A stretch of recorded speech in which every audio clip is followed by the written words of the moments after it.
Bonjour à tous, j'espère que ça va bien. Aujourd'hui, on va parler d'une critique de jeu. Ça fait quand même un petit bout de temps que c'est sorti. Je l'ai eu un peu sur le tard, mais nonobstant ça, ça change pas le fait que Spider-Man PS4 est un jeu sensationnel. Alors, je l'ai joué sur PS régulière, sur une télévision qui est pas 4K, et même rendu là, j'en étais complètement estomaqué. C'est un jeu qui est rempli de détails, rempli de sournoiseries. Si on ne fait que passer un petit peu de temps à aller à la découverte de cette île de Manhattan Hall, c'est hallucinant. Hallucinant à quel point les graphiques sont époustouflants, mais aussi tous les petits moments, les petits morceaux qui ont été ajoutés simplement pour nous les amateurs de Marvel. Je vous cacherai pas ce qui est le plus important pour moi, c'est pas les graphiques, c'est pas le gameplay, c'est l'histoire.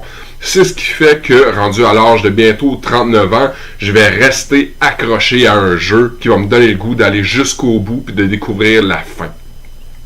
Spider-Man, c'est scénarisé exactement de cette façon-là. C'est fait par Insomniac, c'est les cerveaux derrière le jeu, mais ça change pas le fait que c'est vraiment la racine Marvel qui va venir nous en mettre là, plein la vue, plein les yeux. Alors, j'ai joué à ce jeu-là de façon addictive parce que j'avais vraiment le goût d'aller jusqu'au bout des affaires, mais ça change pas le fait que l'histoire est tellement bonne, est tellement engageante, elle donne tellement envie d'aller qu'on n'a pas le choix de se dépêcher et par la suite aller faire tout ce qui est en extra. Qu'on parle d'aller chercher des items, qu'on parle d'aller chercher des upgrades. C'est un jeu qui est RPG à la fois, tout en étant un smash button en même temps. Ça peut ressembler un petit peu à une mécanique de jeu à Batman Arkham Asylum, qui honnêtement je trouve qui est parfaitement synchronisé pour ce genre de jeu-là. Si on prend 2 minutes puis qu'on regarde à quel point la ville de Manhattan, tu sais, que ce soit le Empire State Building ou que ce soit la maison du Doctor Strange, honnêtement, tout est réfléchi, tout est pensé pour pouvoir nous permettre de partir à cette aventure-là. La map, elle est gigantesque. On a droit à différents méchants à l'intérieur de ça. Je ne vous révèle pas qui est le méchant surprise, mais ceci étant dit, il est surprenant. J'aime le fait qu'on ne parle pas ici d'un jeune Spider-Man ou d'un jeune Peter Parker. On parle d'un Peter Parker qui est adulte. Ça n'a rien à voir avec ce qu'on voit présentement dans les films. Alors, c'est vrai, ça nous permet vraiment là, de se détacher de la MCU puis rentrer dans cet univers-là où est-ce que Mary Jane est là, Aunt May est là, toutes les grandes personnalités, Kingpin, même si on a l'opportunité de le découvrir davantage dans la télésérie de Daredevil, Kingpin demeure un personnage tellement important sur la scène criminelle qui appartient à Spider-Man. Alors, honnêtement, je suis pas le seul à aller voir là, plein d'autres endroits où est-ce qu'il en parle. Spider-Man, c'est un jeu qui marque le moment présent pour la PS4. Ça faisait longtemps que j'attendais un bon jeu de Marvel. À la limite, les derniers bons jeux là, que je me souviens, là, on parle de Marvel Ultimate Alliance. Alors, on remonte quand même à plusieurs années en arrière. Toutes les autres, c'était... Il y a une expression en anglais qui s'appelle du rehashing, où est-ce qu'on prend soit les films ou on prend des concepts de jeu et puis c'est pas tant bon, c'est pas tant savoureux, ça me donne pas le goût d'acheter le jeu. Écoute, c'est un jeu qui était quand même 70-80$ à la sortie. J'ai attendu un petit peu avant d'aller me le procurer, mais je l'ai quand même eu à 60 quelques piastres.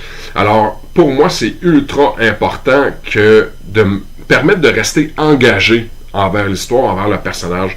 C'est une chose de dire, ah oui, j'ai envie de débloquer, unlocker là, tous les costumes, tous les pouvoirs, tous les avantages, tous les gadgets, mais c'est pas ça qui va, moi, en tant que gamer, me permettre de dire, oui, j'ai envie d'installer les 10, 15, 20, 30, 40 heures de gameplay. C'est cette fameuse histoire-là qui doit être merveilleusement bien scriptée, étant donné que j'ai énormément d'histoires de Spider-Man dans la tête en arrière de la cravate. Alors, honnêtement, j'ai le goût d'en avoir plus. Non seulement est-ce que j'ai le goût d'en avoir plus, j'espère, honnêtement, que Insomniac, Marvel vont dire, OK, on a construit quelque chose de bien. et comment est-ce qu'on peut faire pour rajouter des couches? Fait que là, on sait que présentement, il y a les DLC Black Cat qui est sorti, il y en a 2 autres qui s'en viennent bientôt. Mais moi, je serais d'avis à croire qu'il y a une place pour, au même titre que les films de la MCU, comment faire pour utiliser cet univers-là qui a été construit, puis de rajouter des jeux par-dessus, puis de faire, wow, on a vraiment créé cet univers-là de Marvel gameplay. Moi, j'aurais le goût de ça, honnêtement, que ces jeux-là puissent s'interchoquer, dire « Ah, ben, c'est un jeu de Spider-Man PS4, alors allons le linker avec Marvel Infinity War Game. » Et si c'est bien fait, c'est bien construit, c'est bien conçu, j'ai pas de problème à embarquer là-dedans. Je veux juste pas tomber dans des jeux de piètre qualité qui sont pondus beaucoup trop rapidement parce qu'il y a un film qui sort. Alors, honnêtement, moi, je serais pas contre ça, d'avoir des jeux là, qui s'interchoquent ou qui s'interloquent. Alors, ceci étant dit, c'était ma critique pour Spider-Man PS4. J'espère que vous allez aller y jeter un coup d'œil, aller le jouer, aller, à la limite, tu sais, là, power through it, allez voir cette histoire-là qui mérite d'être entendue. Les graphiques sont sensationnels.